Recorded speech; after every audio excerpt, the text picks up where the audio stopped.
Good morning. Today's video is for Redge Nicholas. What we're looking at here is the ball stop mechanism for the game, which is called Bowler Roller. So what we have here is the plate that sits on the play field, and the bowling ball will actually be resting against here, and the customer would be situated on the other side of this pivot arm. This is a switch here, is what this is. There's a ball that rests on top here like this, and the purpose of that is when the bowling ball is resting here, it causes this piston, which is underneath here, to be activated, and it automatically extends it when it's not in play mode and causes this arm to rise, to move up. See?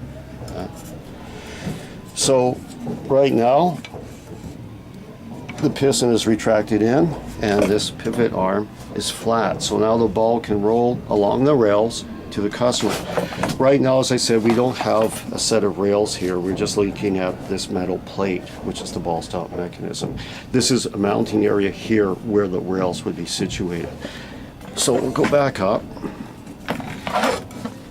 And this switch here, this is just an extension, okay? That ball's just an extension. As I said, when the bowling ball rests on this, it causes the piston to engage and to lock this arm in position. Only when the customer activates the game does this piston arm come down, and then the customer can roll the ball. It won't touch this switch at all. And then it's to try and get the ball into the prize valley. Usually the ball doesn't stay in the valley, it rolls back and it will hit this, and once it does, this arm comes up. So we have another plate over here, which we'll quickly take a look at. So we're looking at the top of the plate. That's the hole where the switch mechanism is. Now, this metal plate is, the dimensions are 16 inches from this side to this side, exactly, and then 8 inches from here to here. This metal plate is 1/8 of an inch thick. It has a series of holes such as here, here, and here, and here, and here, and here. They're about 7/8 or 0.625 to center, and they're 1/4 inch holes. Those are for mounting purposes. Depending how you build this device, you know, it's flexible. The only issue will be the rail system. The rail system can be potentially complicated.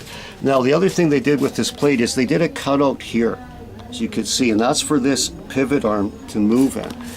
They went 2.75 inches from here to here, and the same from this edge to this edge. They made the cutout 2.5 inches, and then it's 2 inches down to here and here. I'm going to flip the plate over. Oh, one other thing. The switch mount hole here is 4 inches down, and that's a 5/16 hole that they welded a piece of tubing in as a guide. So we'll flip it over and look at this part. So here it gets a little more interesting. This is a yoke, and what this does is this is the mounting system for your simply for your piston.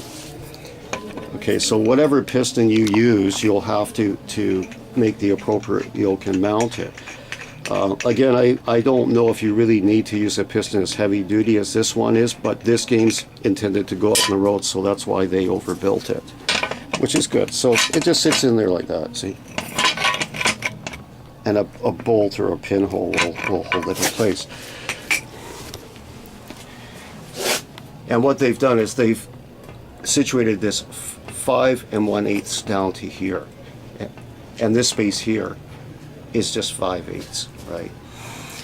They also have another metal plate they welded here, and that's where the switch will be mounted on. And I'm talking about that switch there, okay? That metal plate is 2 3/4 inches high, 2 inches wide. It's the same steel as this plate, 1/8. And they've situated it down from this edge here 4.25 inches. Okay, and as I said before, with this hole here for the switch guide rod, that's 4 inches to center, and it's located, this hole is also located 7 inches from this edge here. I hope I've got that all. Okay, now The next part is the pivot arm. What they've done is, this is square channel. It's 2 inches across and 2 inches wide. Okay, you can get this at any metal superstore or Home Depot possibly. And what they did is they took this channel, made 2 pieces, drilled out a 1/2 inch hole through both sides like this. Okay, so they've got their hole, and then they took a piece of 1/2 inch, 10 inches of steel rod, and this is it here, this stuff here, and they welded this arm onto it. Okay, the arm is 10 inches long and it's 2 inches wide. Okay, and it has a little mounting yoke on the end here, and that's inconsequential how you build that. That's entirely up to you. Okay, but however you build it, it has to correspond with your piston. So anyways, they've welded this arm to the steel rod here, and then they put the steel rod through these mounting blocks, and then put these end shaft blocks on, these stoppers here, if you will. I forget the proper name for them right now, sorry. But they've got these end blocks here, these set screw mounted end blocks, so it can't rotate out. And then they welded it to this big steel plate. So this is pretty much permanent. You would have to grind this to get this out, but generally speaking, I don't see any reason why you would need to.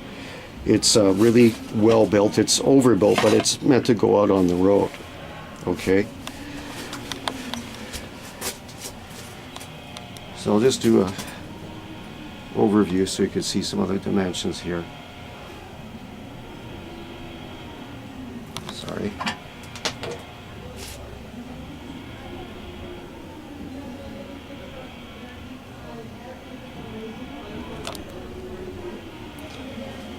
Anyways, there will be more to come.